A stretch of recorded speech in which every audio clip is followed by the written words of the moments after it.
Hola, bueno, muy buenas tardes a todos y todas. Bienvenidos a una nueva transmisión en vivo que está saliendo por Instagram, pero que después va a salir también por YouTube. Mientras Instagram les va avisando, ahí voy uniendo a la doctora Nadia García. ¿Qué tal? Bueno, ya la tecnología no nos pudo vencer. Tenía sol de frente y no podía ver cómo hacer para pedirte solicitud. Ah, sí, sí, suele pasar eso, suele pasar. Bueno, primero vamos a presentar a la doctora Nadia García. Primero es un lujo total tenerte acá y seguramente esto le va a servir a un montón de gente, sobre todo cuando lo retransmitamos por YouTube, ¿sí? Vamos a hacer la presentación. La doctora es doctora en Derechos Humanos y Previsión Social de la Universidad de San Carlos de Guatemala, magíster en Dirección y Gestión de los Sistemas de Seguridad Social de la Universidad de Alcalá de Henares y de la OIS. Tiene varios posgrados en la UBA, es docente de grado y de posgrado en la UBA, la UADE, la UNTREF, la UAI, la Universidad Católica de La Plata, y es directora del Instituto de Seguridad Social de la Fundación Patagónica de Estudios en Derecho. Así que bueno, tenés un vasto currículum y creo que lo más importante es que es una persona súper comprometida con la defensa de todos sus clientes, porque cada vez que tiene un problema se nota que lo sufre como si fuera para ella. Creo que eso es lo más importante de todo. Así que bueno, contanos qué es lo que estás viendo vos, qué pasa con la iniciación de expedientes. Sí, bueno, primero agradecerte a vos que te hayas también comprometido con esta causa y con contar un poco lo que nos pasa, lo que pasa en el estudio, lo que le pasa a muchos abogados que inician, o incluso a quienes van como administrados a iniciar un expediente al ANSES. Desde hace ya mucho tiempo, no es que es reciente, pero últimamente creo que lo vemos un poco más. El expediente no se inicia. ¿Qué quiere decir esto? Que la persona administrada, futuro beneficiario, peticionante, como quisiéramos llamarlo, o el propio abogado o abogada, pretende iniciar un expediente y es el computista o el iniciador, como también quieran llamarlo, quien determina ese acceso o no al procedimiento administrativo. Es decir, que es el propio computista quien, sin absolutamente nada, determina el no derecho, porque después más adelante vamos a explicar que el no inicio, por más que después lo inicie, en el caso de una jubilación determina un montón de perjuicios para el titular o el peticionante. Entonces, muchas veces el administrado muchas veces no lo sabe, que puede incluso reclamar que se inicie ese expediente, pero a los abogados y a las abogadas lo que nos pasa es que en el estudio vienen y dicen, no, ¿qué me voy a pelear si es ANSES donde lo inicio? Después se me complica, después no me quieren atender, después no me van a resolver nada. Entonces, quizás el motivo de este vivo era explicar un poco qué es ANSES y qué normas se le aplican a ese procedimiento, ¿no? Entonces, lo primero que tenemos que decir para todos los que nos ven, que yo siempre admiro mucho de lo que vos haces, es que yo estoy acostumbrado a un público que es abogado, son estudiantes de Derecho, o sea, que todos hablamos como el mismo idioma. En cambio, en tu público quizás es un poco de todo, y eso está buenísimo, y es la idea tratar de que todos nos vamos al llano y hablar lo más claro posible, ¿no? Que es la idea. Cuando nosotros hablamos de ANSES, ANSES es un organismo descentralizado que depende del Ministerio de Trabajo, Empleo y Seguridad. Implica que es parte de la administración pública. Es decir, que no existe otro procedimiento administrativo más que la ley de procedimiento administrativo, que es la ley 19.549, y su decreto reglamentario, el 1759 del 72, que tiene un texto ordenado del 91. Pero más como para enfatizar más esto y que no queden dudas, el decreto 722 de 1996 dice, este es el procedimiento administrativo y no hay otro. Estas son las normas que van a regular el procedimiento administrativo. Y cuando decimos entonces que se aplica este procedimiento administrativo, implica que se va a aplicar, por ejemplo, los principios que regulan este procedimiento administrativo. Entre ellos, el primero, el impulso de oficio.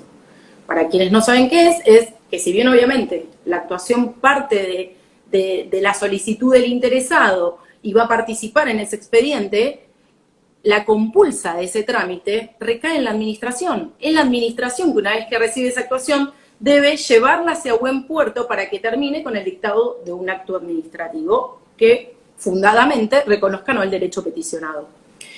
Rige también la celeridad, la economía, la sencillez, el informalismo, ¿sí? Que quizás cuando me hablan de nos reímos mucho porque decimos, vos lo sabés muy bien, hay determinadas prestaciones que más o menos hay que hacer un mapa de los formularios con los que hay que iniciar un expediente.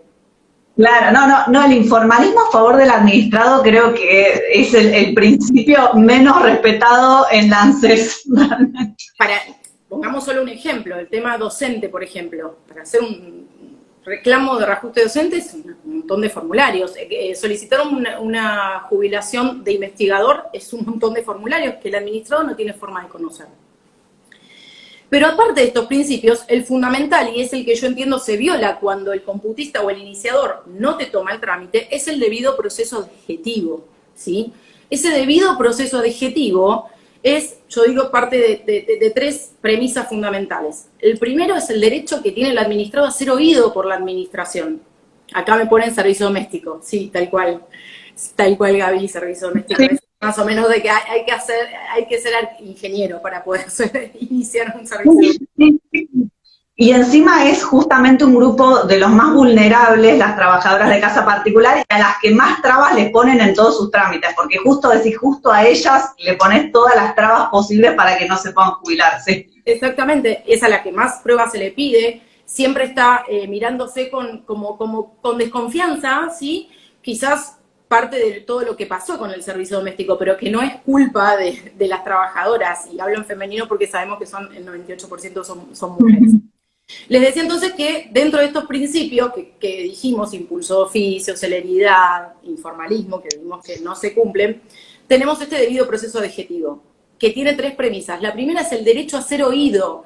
El administrado tiene derecho a solicitarle a la administración que la administración lo escuche, que tome sus pruebas, que pueda ofrecer prueba, y que esto termina en una resolución fundada, en una decisión fundada que se traduce en el dictado de un acto administrativo.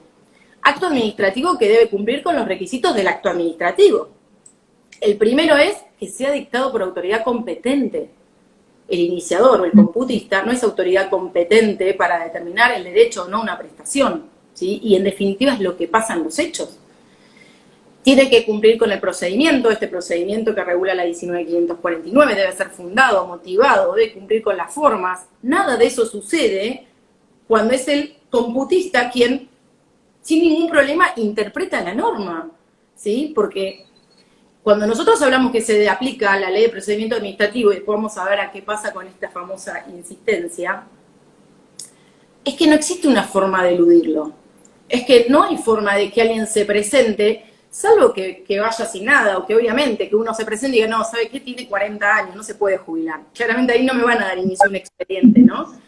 Pero cuando lo que estamos hablando es algo que es motivo de una interpretación, se debe tomar el trámite, ir a jurídico, e incluso el artículo 5 del decreto reglamentario establece expresamente que el ANSES debe requerirle al solicitante o manifestarle al solicitante cuál es la falencia que tiene en ese trámite o lo que está presentando para que lo subsane en un plazo razonable.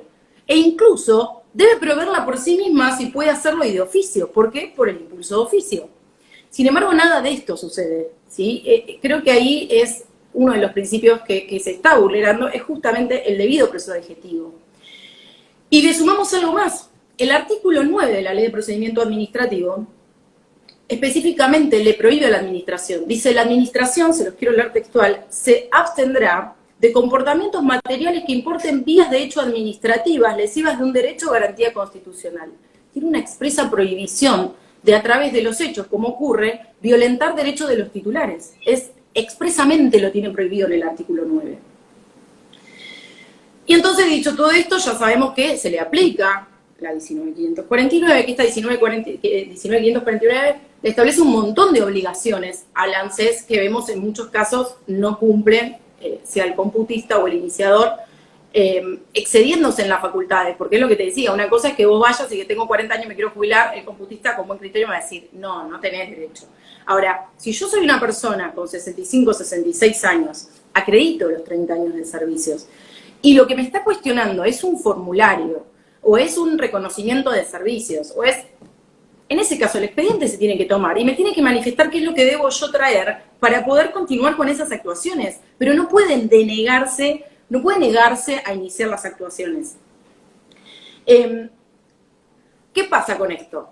El artículo 3 del decreto reglamentario, de este decreto 1759, reglamentario de la Ley de Procedimiento Administrativo, expresamente también dice que el trámite administrativo podrá iniciarse por simple petición de una persona humana, una persona física.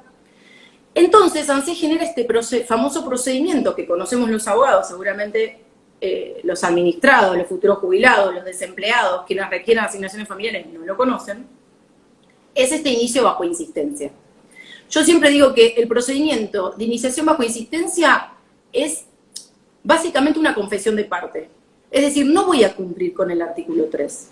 No lo voy a cumplir. Como no lo voy a cumplir, pero sé que estoy incumpliendo una norma, dejo como este procedimiento de, bueno, si me insisten mucho, lo voy a iniciar. Pero no, el artículo te dice a petición de parte, en la medida que invoca un derecho subjetivo. La jubilación vaya si es un derecho subjetivo. Entonces crea este procedimiento de iniciación bajo insistencia, que para los abogados que lo quieran estaba previsto en la circular 1705, hoy se incorporó a una norma interna del ANSES, que es la PREP 1624, las PREP son normas internas y la sigla PREP es porque es previsional, que establece que en aquellos casos en que, pese a que, y fíjense que en realidad es bastante ambiguo, porque dice en realidad, dice cuando yo le haya manifestado a la persona que no cumple algún requisito o que en realidad tiene determinada falencia en la documentación que aporta y de todas formas quisiera iniciarlo, se verá al inicio y establece cómo debe caratularse esa actuación, porque estas normas son casi una instrucción a los computistas o iniciadores, ¿no? De cómo caratular. Dicho esto, después, como anexo está la resolución modelo para denegarlo, ¿sí? O sea que es como una burla en realidad, porque es decir, cumplo formalmente con respetar tu derecho a peticionar, pero el derecho a peticionar implica que sea resuelto conforme a derecho, no denegado automáticamente sin leer lo que estoy pidiendo, ¿sí? Y eso es lo gracioso, porque yo entendería que ese procedimiento prevea las dos situaciones, que tenga un modelo para denegar, ¿por qué? Porque pese a que te lo inicié, no me trajiste esto, esto y esto, o no cumplías con esto, esto y esto, ok.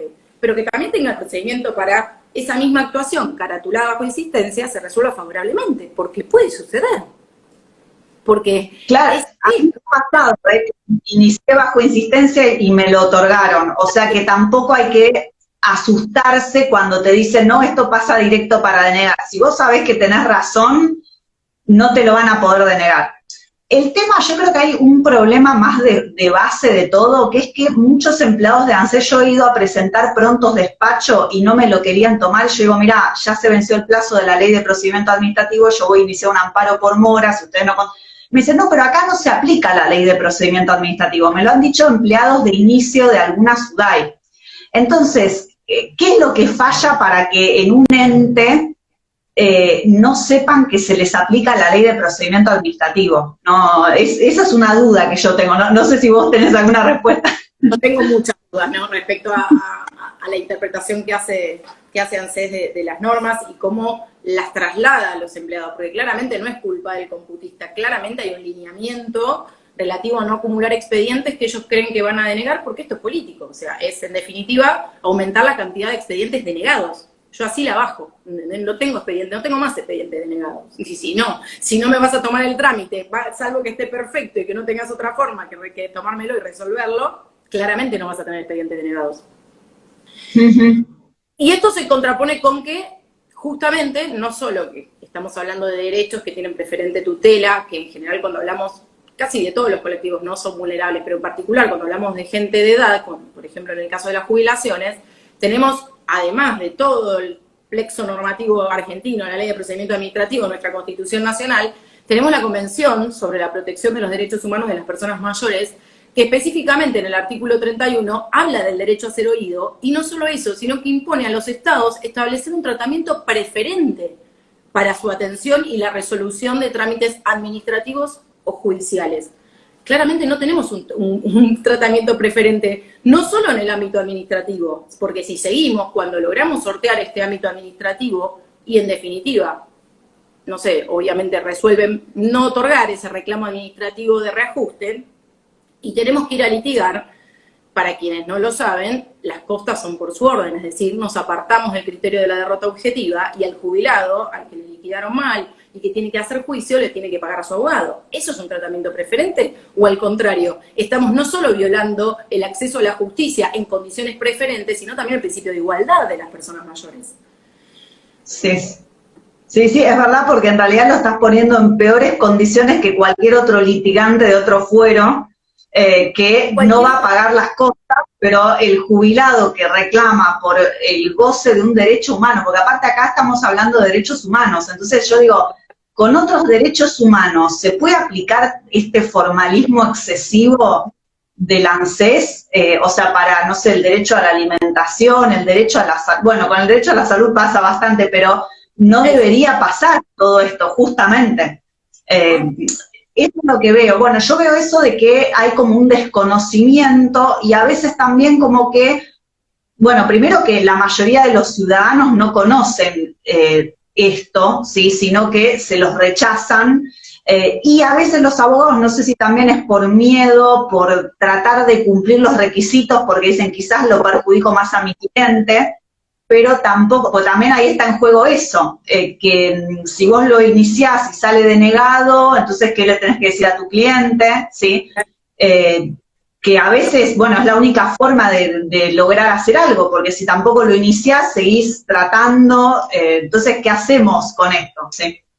En los casos que motivaron quizás este vivo que trajo mi colega al estudio, ella fue lo que me dijo. Yo dije, ¿por qué no lo iniciaste por insistencia? No puede ser, qué sé yo. Y ella me dijo, como un criterio, es el lugar donde inicio siempre, prefiero iniciarlo nuevamente. Encima era un caso de una pensión, que después vamos a ver que en cuanto a la fecha inicial de pago, como justamente había pasado mucho tiempo, no la afectaba. Pero no es correcto ese procedimiento, digamos, ¿no? Los dos casos que yo traje hoy para comentarles es, el primero es una pensión. La señora, el marido fallece durante la pandemia, en el año 2000, casi a fines del 2020, luego de que fallece su marido, como consecuencia de una enfermedad que le provoca la muerte en 14 meses, con lo cual muy duro para la mujer. Su madre, que tenía discapacidad, fallece a los meses también, pero antes de fallecer provoca una serie de internaciones y una situación que claramente ella no podía ocuparse de solicitar la pensión. Posteriormente su hija también es sometida a una intervención quirúrgica y encima en el marco de una pandemia que sabemos que no era muy simple tampoco acercarse al ANSES y solicitar un beneficio. Cuando el estudio quiere iniciar el expediente de pensión, ANSES le llama la atención el tiempo que transcurrió entre el fallecimiento y la solicitud y pide explicaciones, como si existiera un plazo en alguna norma para solicitud, como si alguien le pudiera decir a una viuda cuánto debe llorar a su marido antes de ir a solicitarle la pensión. Claramente no existe esa norma, ¿sí? Entonces, bueno, probar por qué, que no están, o sea, es como que la presunción es en contra, ¿sí? A veces están casados, no existe separación, pero ellos presumen que están separados, por eso el tiempo que transcurrió. Y el segundo era el caso de, como trajeron acá cuento, de servicio doméstico.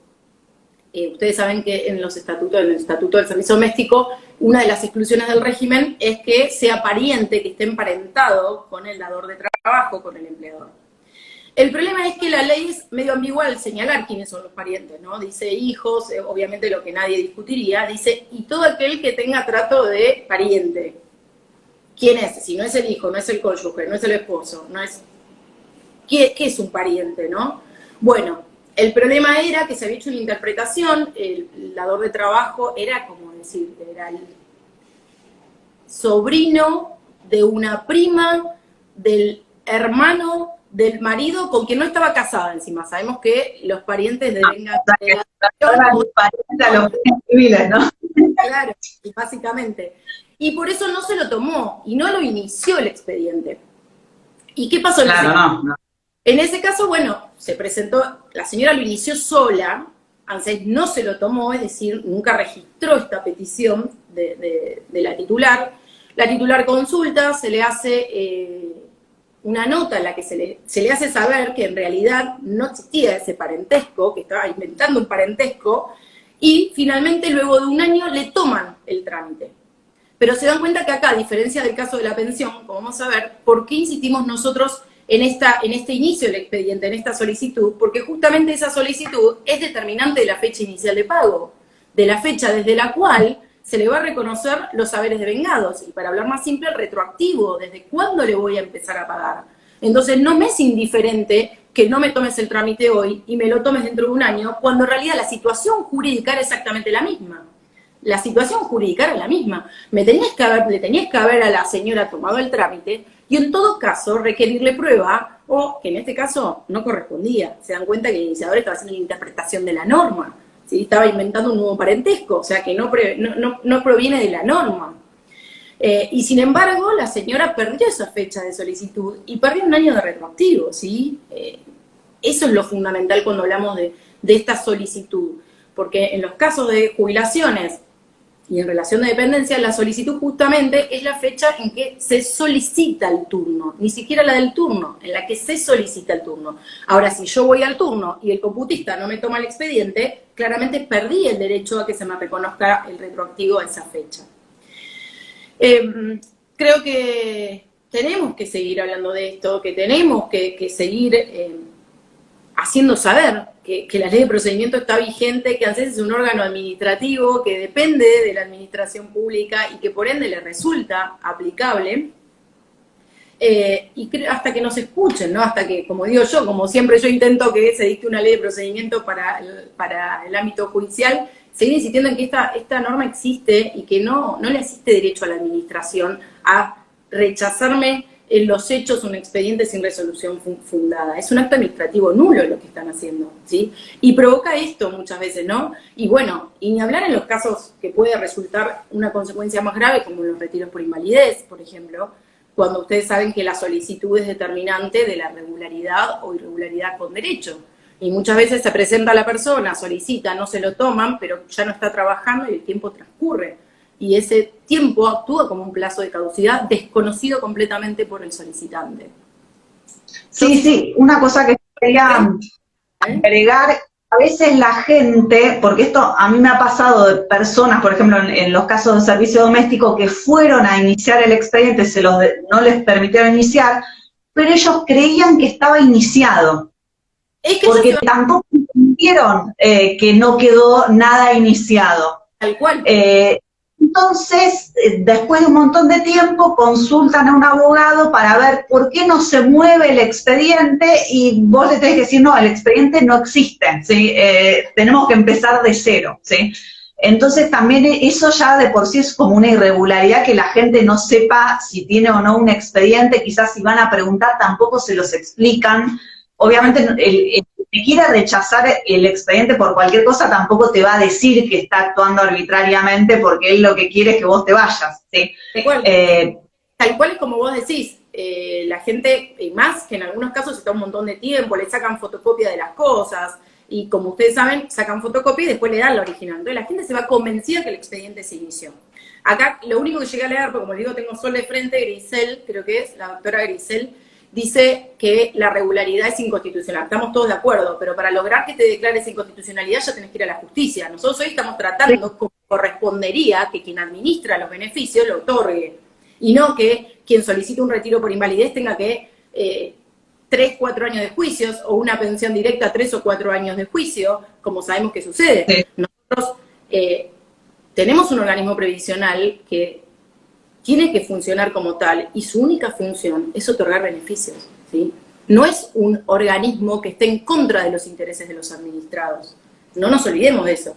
Es correctísimo, y yo tengo escrito que la regularidad es inconstitucional, que es un invento de la 24241 para un régimen de capitalización, y no para un régimen como el que tenemos hoy. Pero eso lo consigo en juicio, y es donde no queremos llegar. Sobre todo... Claro, no. Primero que es un...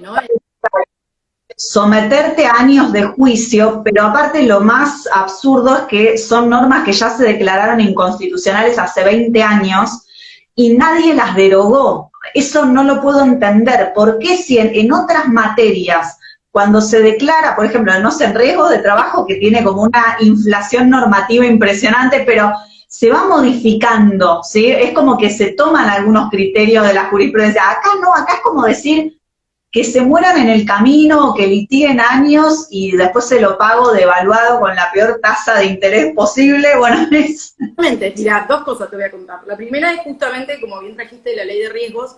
Yo tengo muchos colegas laboralistas que se especializan, en riesgos, ¿no? Y siempre se quejan de que las normas están todas declaradas inconstitucionales. Yo le digo, mirá, no te quejes, porque ustedes se las declaran inconstitucional y después viene otra ley que al menos algo toma. Nosotros tenemos toda la 24241 declarada inconstitucional y ahí vive feliz por la vida, le digo, y sigue siendo aplicable. Entonces le digo, no te quejes, que a ustedes les va mejor, les digo. Así que la realidad es...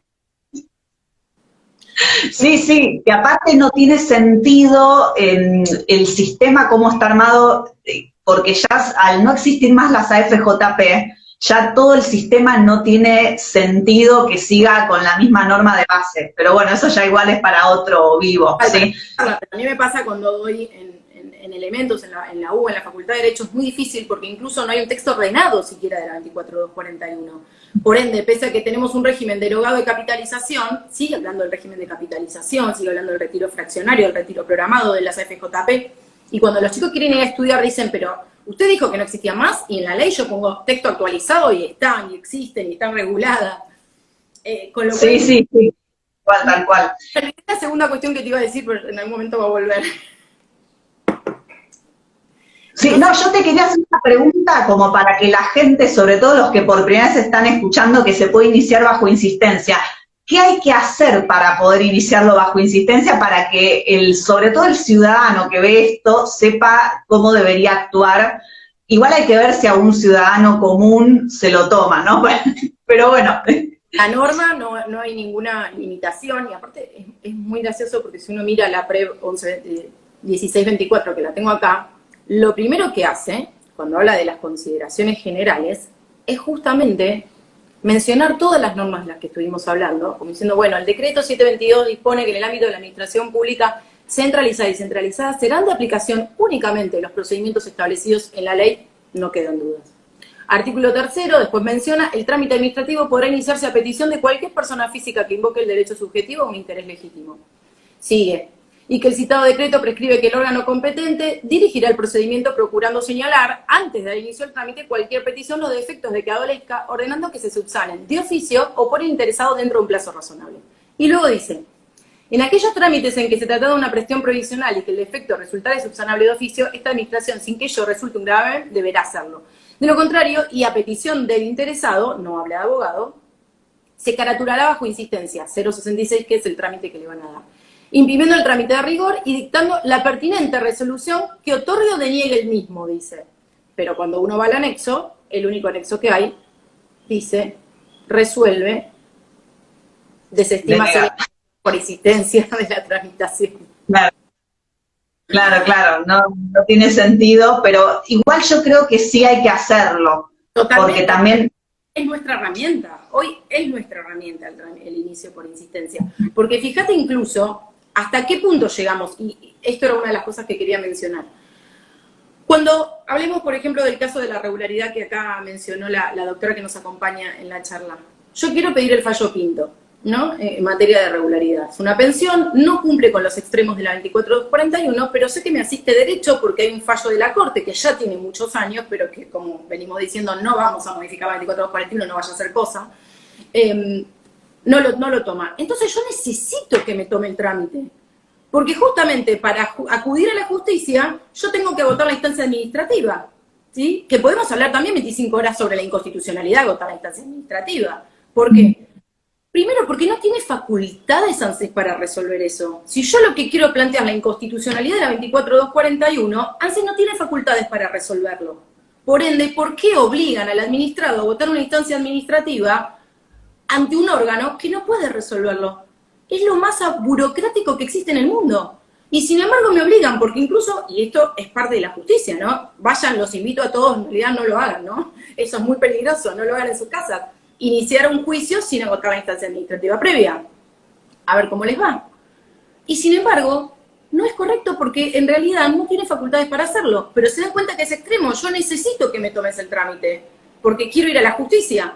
Y por lo menos en el ámbito de la capital, porque muchas veces yo tengo colegas del interior que me cuentan y les va mucho mejor que a nosotros con los amparos. A nosotros no nos va bien con los amparos en el ámbito de la capital. Entonces, sabemos que tenemos que ir por ordinario, y si voy por ordinario tengo que agotar la instancia administrativa.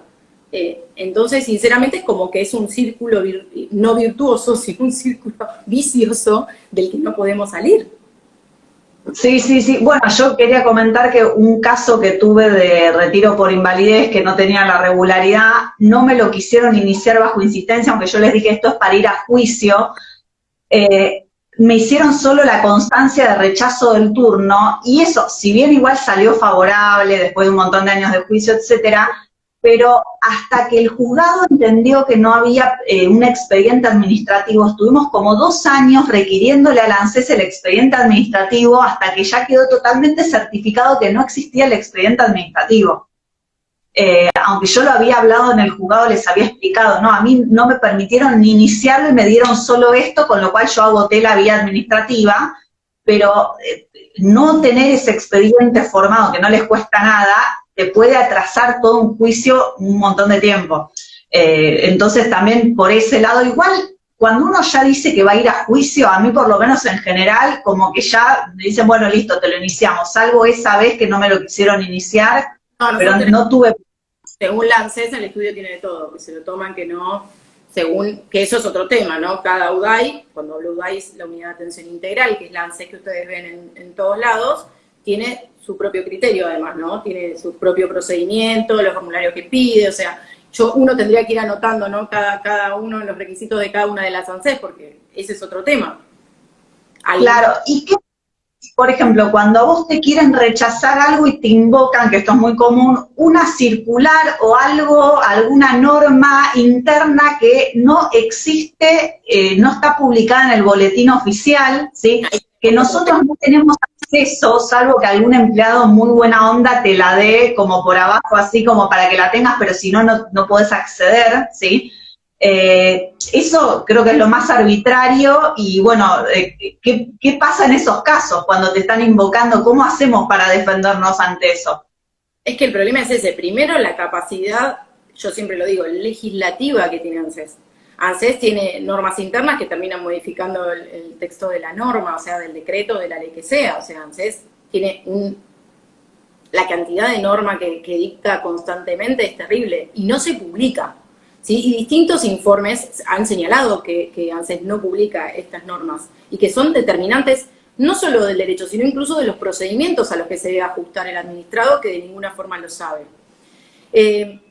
Con lo cual, claramente, esto no me pueden hacer valer una norma, incluso cuando esa norma está en contra de lo que dice la 24241 en muchos casos, ¿sí? Por ejemplo, vos sabés que yo cuestiono mucho el procedimiento para los hijos con discapacidad en el marco del 53, que de ninguna forma pide un 66%, pero sabemos que es práctica institucionalizada. Nadie me sabe decir dónde lo dice, porque ahí tenés, ni siquiera hay una norma. Cuando uno va a iniciar y te mandan el expediente a comisión médica, cuando uno inicia por el 53, el beneficiario es un hijo con discapacidad, que ya ANSES tenía acreditado, que tiene certificado de discapacidad vigente, que incluso percibía asignaciones familiares por hijo con discapacidad. Al fallecer el titular, digamos, de la jubilación, ANSES lo somete a comisión médica. ¿En qué parte de la 24241 dice que, primero, que requiere un 66% y segundo, que lo debo someter al procedimiento de comisión médica? Si uno lee el 48, el 49, habla todo el tiempo de afiliado, no habla del derecho habiente del 53. Y de hecho, tampoco pide que sea absoluta la incapacidad para el trabajo.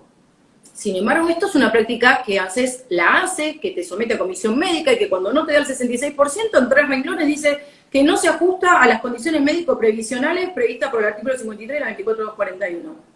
Es un misterio. ¿Dónde lo dice? Le preguntás. A mí ni siquiera, o sea, jamás logramos que alguien diga, ni siquiera que una norma interna lo diga, ¿eh? Claro, lo que pasa es como que la costumbre va generando, creo que eso es algo que tenemos que hacernos un lavado de cerebro todos los que nos dedicamos a esto, porque es todo tan burocrático que se van como sumando cosas que nadie sabe de dónde salieron, pero que todos lo aplican.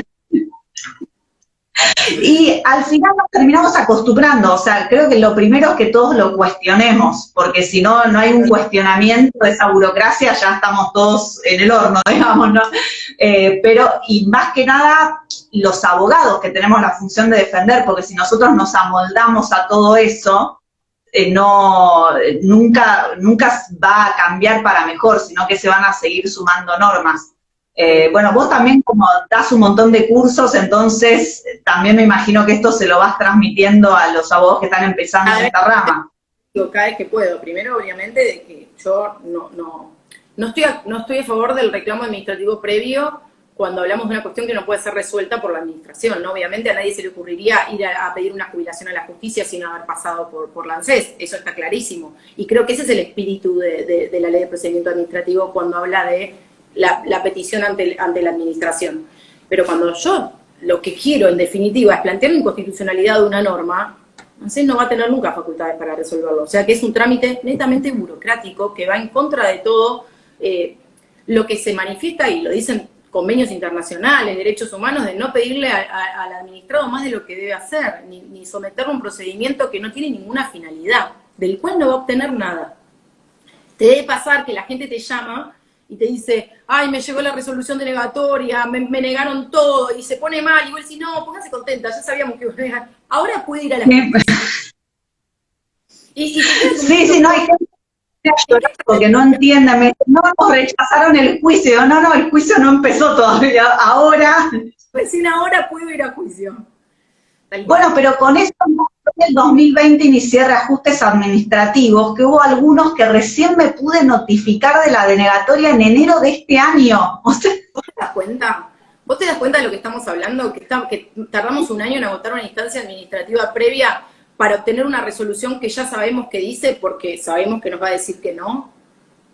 Y lo peor es que ya no lo cuestionamos. Creo que eso es lo peor, que ya lo hacemos, decimos, uy, no me pude notificar, no me pude... Ojo, que en el interior yo tengo experiencias de otros colegas, pero bueno, en el interior, que durante la pandemia han logrado iniciar el trámite virtual y que en tiempo récord en la consulta les aparezca denegado, y con esa misma consulta no notificada, o sea, solo la consulta que decía que estaba denegado, en la justicia se las tome.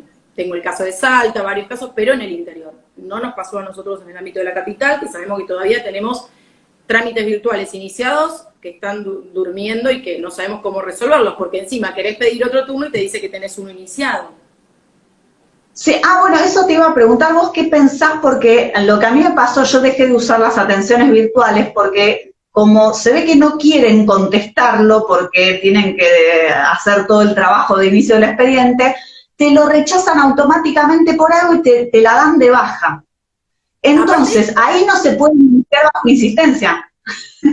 Ahí, y aparte, eso es violatorio de toda la ley de procedimiento administrativo, del derecho a ser oído, de una resolución fundada. O sea, fíjense que se da de baja por tal situación, listo. Nos ha pasado en el estudio con el tema de la pensión especial para fallecidos por COVID de actividades estratégicas, que sabemos que pese a que está la ley, ya salió el decreto reglamentario, ANSES sigue sin tener un procedimiento que prevea la posibilidad de solicitar un turno para esta pensión.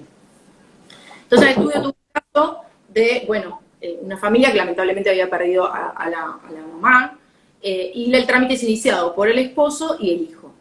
Cuando iniciaban la atención virtual, la respuesta ANSES es, usted ya tiene una pensión en los términos de la 24241, se da por finalizada la atención virtual. ¿Dónde está el derecho a ser oído? Como para decirnos, mira, hola, hay una ley y un decreto que dice que tengo derecho a una pensión que es compatible con esa y que me la tenés que dar y me tenés que atender. Fíjate que acá Grisel nos dice que bloquean la consulta y la opción de reclamos. Sí, bueno, mira, te cuento un caso que escuché un día que me estaba peleando también, iniciando bajo insistencia en una UDAI. Escucho que va una persona que baja, no sé si de cómputos, de dónde, dice, mira, vino una señora que dice que ya inició como 5 veces por atención virtual la pensión por fallecimiento para su papá que está postrado, y que siempre se la dan de baja y que le dicen que tiene que venir personalmente, pero está postrado, no se lo pueden contestar. Y el empleado, que era el mismo que me lo estaba rechazando a mí el trámite, decía, no, bueno, le damos un turno para que venga. Y ella decía, no, pero fíjate, porque está postrado, no puede venir al turno. Digo, ¿qué? Sí, creo que, ni hablar que durante la pandemia tuvimos un momento en la virtualidad muy complejo, en el que las respuestas eran, primero, no individualizadas, o sea, no sabíamos quién contestaba, en algunos casos incluso respuestas que no tenían sentido, ¿no? Como que algún bot había copiado algo porque no... Tengo el caso que se publicó, que se hizo viral, que era que decía el café con leche está frío, era la respuesta. Se hizo viral, el café con leche está frío. Claramente fue sin querer, no creo que nadie haya querido contestar eso, pasó y fue. Esa impunidad que te da, que nadie respondía, porque no sabés quién respondía, no estaba individualizada la persona, le permitía contestar lo que quisiera. ¿Sí? Básicamente en contra de todo lo que dice la Ley de Procedimiento Administrativo. Creo que algo que sí nos tenemos que llevar de hoy es este derecho a solicitarlo bajo insistencia. No quiere decir que estemos diciendo, inicien todo bajo insistencia, ¿no? No, justamente en esta bilateralidad y en esta posibilidad que tenemos de escuchar lo que nos dicen, evaluar si nos sirve o no lo que nos dicen, ¿sí? ¿Por qué? Porque si lo que me están requiriendo a mí, yo lo puedo presentar habiéndolo iniciado y no modifica el derecho que yo tenía esa fecha, es importante que lo inicien, porque de lo contrario van a perder esa fecha de solicitud y van a perder el retroactivo. Por ende, se van a afectar los derechos de sus clientes. En ese caso creo que es fundamental que hagan uso de esta posibilidad. No voy a llamarlo derecho, porque el derecho es el que prevé el artículo 3 del decreto, que es que cualquier persona puede solicitar ante la administración y la administración lo debe tomar.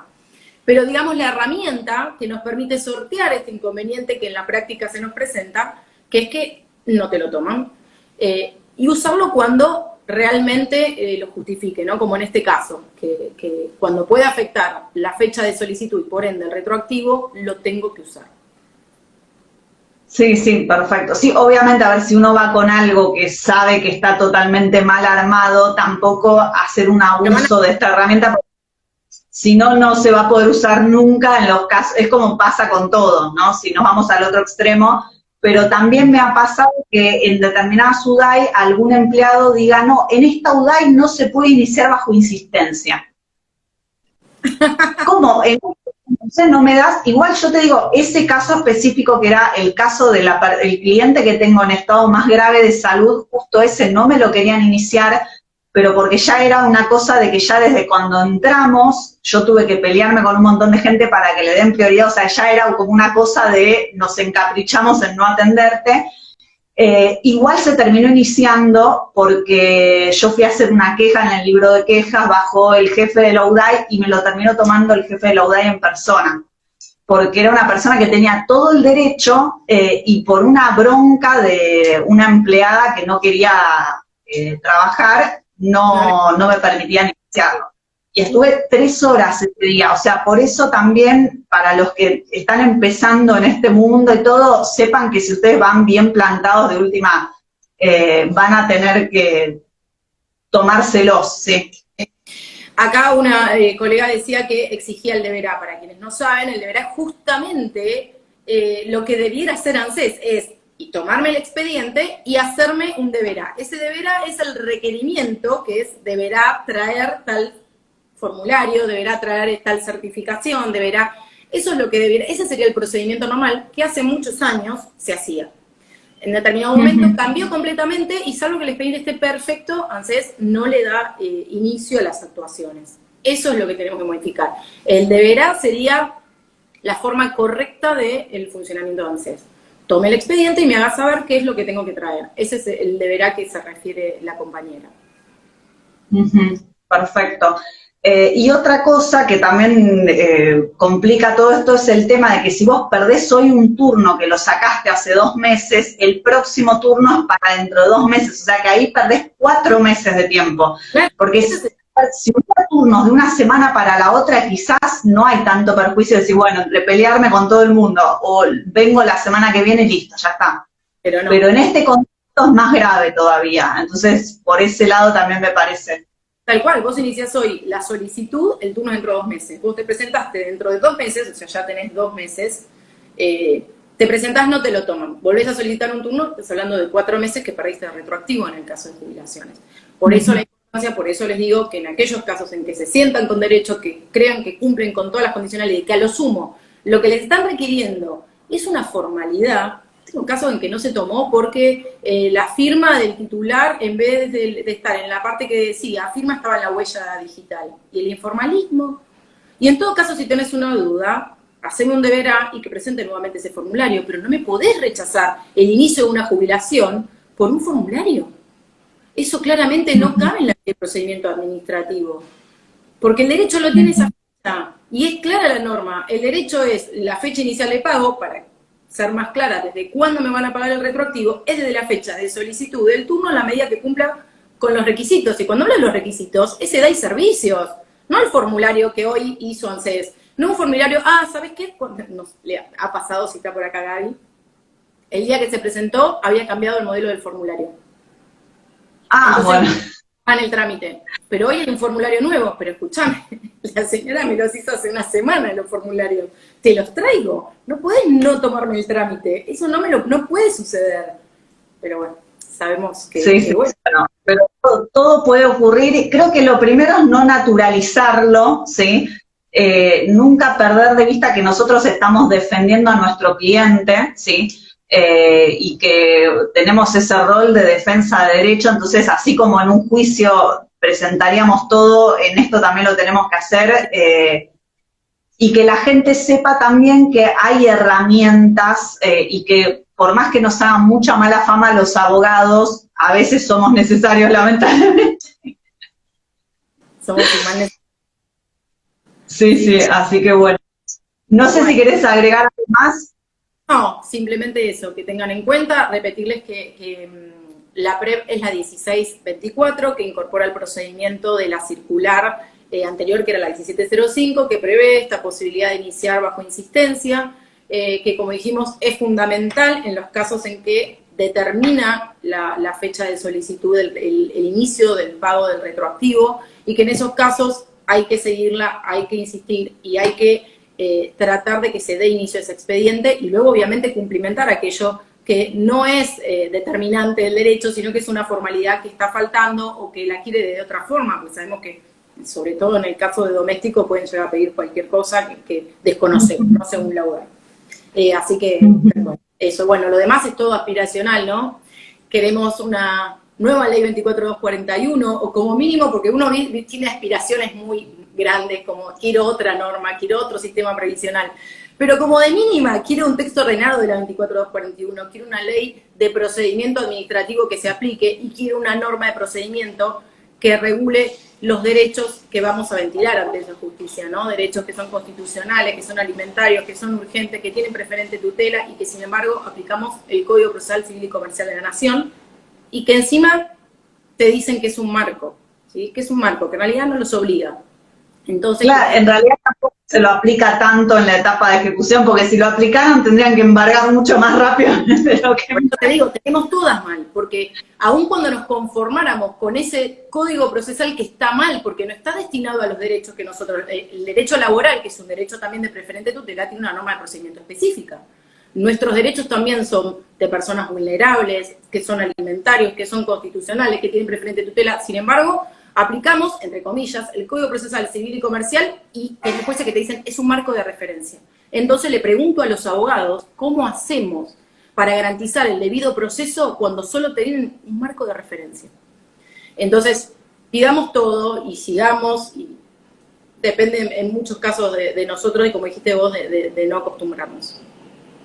Sí, bueno, muchísimas gracias por todo este conocimiento que compartiste y está bueno que lo vean porque esto le pasa si te pasa a vos con todo lo que sabés, digo, quizás un abogado que recién está empezando y también le hacen la vida imposible, o lo peor es cuando va la persona particular a la cual la arengaron a no tener abogado y vulneran totalmente sus derechos, ¿no? Entonces, esto nos pasa a todos los que estamos actuando. Fíjate que quizás esto es importante decirlo, que seguramente te pasó en esos trámites que iniciaste durante la pandemia en forma virtual y que no llegaron a ninguna resolución y que después quizás lograste un turno porque llega un momento que le tenés que dar una respuesta a tu cliente y cuando lo presentás te toman como fecha de solicitud y por ende del retroactivo la presentación, la última, cuando en realidad vos tenías un trámite sin resolver desde hace un año en algunos casos, ¿no? Y en esos casos también hay que seguir y hay que reclamarlo y hay que presentar el reclamo y solicitar el reconocimiento del retroactivo. Te dejo a disposición para quienes lo quieran la PREV, la circular, También otra prep que es sobre la fecha inicial de pago, que quizás algunos colegas lo quieran, así que está a disposición. Y bueno, agradecerte a vos por esta catarsis conjunta. Claro, bueno, muchas gracias. Sí, hay que generar esto para también saber qué nos pasa a todos, ¿sí? Que no somos el único al que trataron. Es una catarsis conjunta, como te dije hoy. Tal cual. Así que bueno, muchas gracias y bueno, después todo esto, los que no lo pudieron ver completo, lo van a poder ver en YouTube, ¿sí? Así que ya mañana lo voy a subir, ¿sí? Así que también gracias a todos los que estuvieron. Miro a la doctora la capacidad que tenés de YouTube, de cosas, a mí me excede, soy un desastre, la peleo, la remo de abajo, porque me cuesta la virtualidad, me costó la virtualidad, me cuesta la tecnología, así que admiro mucho todo eso que haces. Bueno, gracias. Bueno, nos vemos en las próximas transmisiones. Un saludo para todos.